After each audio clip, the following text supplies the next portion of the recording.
Hey guys, welcome to the Tommy Anderson channel. Please excuse the quality of the microphone. Right. So today I'd like to teach you how to do a little goblin. Alright. This is him right here. You can see he's got all the goblin features. He's got these eyes, mischievous eyes. He's got a nice smile. He's got his ears. He's got his tattered up cloth. His big feet. And his spaghetti arms. Alright. It's a very simple process. You can apply this to practically any sort of drawing you want to, and it's very procedural. Okay, so let's get started. Alright, so what I like to do first off is start by drawing the eyes. Alright, I myself tend to make them very squinty, though you can make them however you want. I make them squinty in order to highlight their mischievousness that goblins get up to, I assume. From there, I like to start by drawing the nose. You do this however you like. And then from there, what I'll tend to do is draw the ears. The bigger the better, usually. Although you can always mess with proportions. Alright? From there, you can start with the head as well. And then, you can do a smile. It's a nice little smile. Alright? Very simple. Alright? Nothing too fancy. We're just drawing a couple lines is all. From there, I like to make my neck and head shape. Make it a bit skinny. I'm noticing now that I may have made the head a bit too big, so I won't have too much room for the torso and legs. Well, that's okay. We always mess with proportions, as I said. From there, what I usually do is have the arms like so. They're not particularly poodle arms this time around. They'll suffice. And then you can draw him holding something. Let's say he's holding, oh, I don't know. How about garden apple juice? Yeah. So I'll start by doing this. How would that look? This, I believe. I'm not the master of anatomy, so forgive me. Alright. It's got a little straw. Any straw.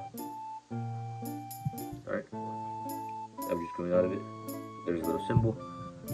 Alright. So from there, we're going to give him his tattered torso with clothing.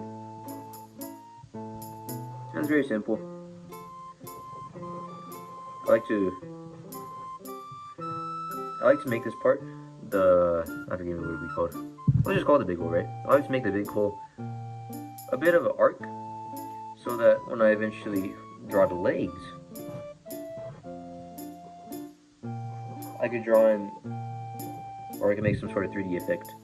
Not necessarily 3D, but you get my point. Alright. Now, as you notice, we don't have a lot of space over here, so we're just going to end up fusing his femur and the other bones together, alright? All his leg bones are going to be fused. Right. So we're going to give him very large, grotesque legs. I'm sorry, not legs. Feet. Alright. You got fun with this. Making some toenails. Make them veiny. The word is yours. I say the nastier the better, because they're goblins. And then from there, I forgot to add his hand right here. Just do that really quickly. And then you could always top it off by adding a few hair follicles. Perhaps some eyebrows. Alright. Puckered up lips. Chin hair. Chin hair always does the mind good. Second in cheekbones. Despite cheekbones being way over here. That doesn't matter. And now we have to give the G.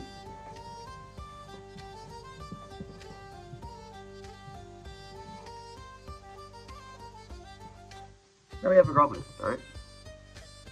Beautiful as can be. One thing I forgot to do was put the tatters, although it's a very simple process. Just add a few irregular shapes here and there. And you're set to go. And then what really elevates it is when you color it. Alright? Let's see here. So we've got this said and done. Or actually, we can go for fancy. Add a very simple background. You got the ground, you got some mountains. You got the sun over here. Snowy peaks. There we go. Flower. We're getting a bit off track, but I digress. Spare me a moment. Okay. We'll get there in a moment. So I was saying, pertaining to color, I find that the goblin does really elevate when you color them in. Doesn't have to be anything fancy. I wish I had a pencil sharpener right now, though we'll make do with what we have. Figured this lime green would be good. If not, I'll just substitute another color in.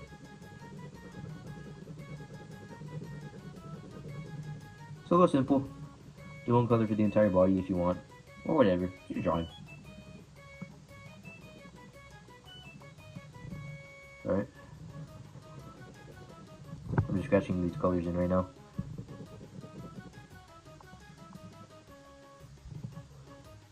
Right. This is body short through the tatters. One color in the tatters too. Same color of goblin, I suppose. And now we have this. Actually, I'm not too comfortable with using this lime green color right here because, as you can see, it's not sharpened all too properly.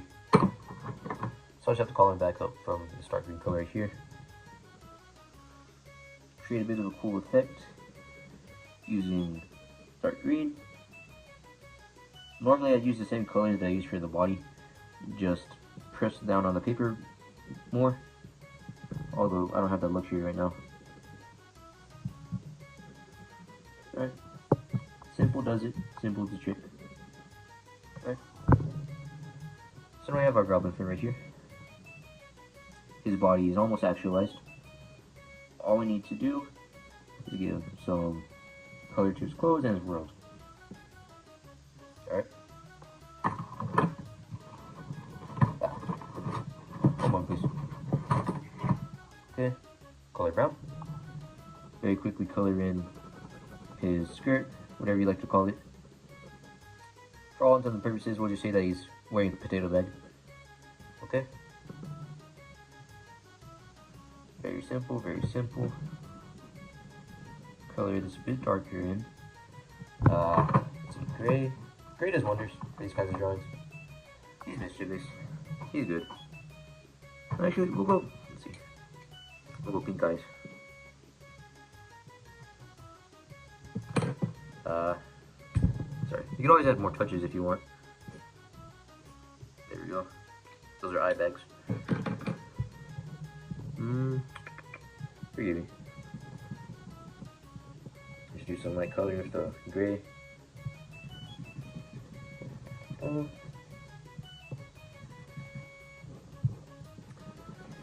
Do I know how shading works? No, I have no clue. I just wing it. Hopefully it looks good. Alright, goblin. And then we could lightly color a mountainside. We don't have to go too crazy. Just a light brown. Okay. We have our sky. Sky is normally blue. I don't know where you live. Where the sky might be purple or so. Depends on your time of day as well. Okay. Lightly blue sky. And then grass is green. You would know that if you were to step outside more. Okay. Lightly green grass. Yellow sun. Okay. And then, as an added bonus, I like to color in whatever lettering I have over here. So it's supposed to be a G. Looks more like a C. Goblin. Arrow. And we're doing this very quickly. I recommend, if you want to make it look prettier, you more thoroughly color in your letters. Right. Do that effect on the letters. The arrow as well. Can't forget the arrow. And bam, you have yourself a little goblin drawing. Now, what's cool about experimenting with, say, I don't know, noodles, is that you could mesh the proportions however you wish. So let's go back to the side of the paper. Alright. We got this little spot. Let's say I want to make 90% head, alright? So you draw the face. You have the nose. You have the smile. You have the ears. Just give him a big head. Alright, from there, we'll end up being able to give him a really small torso. Then I find it funny when we just give him massive feet. They're not necessarily 90% head, but he's practically there. Then we'll give him, oh, I don't know. He's holding a bomb. Bombs aren't attaching to goblins though.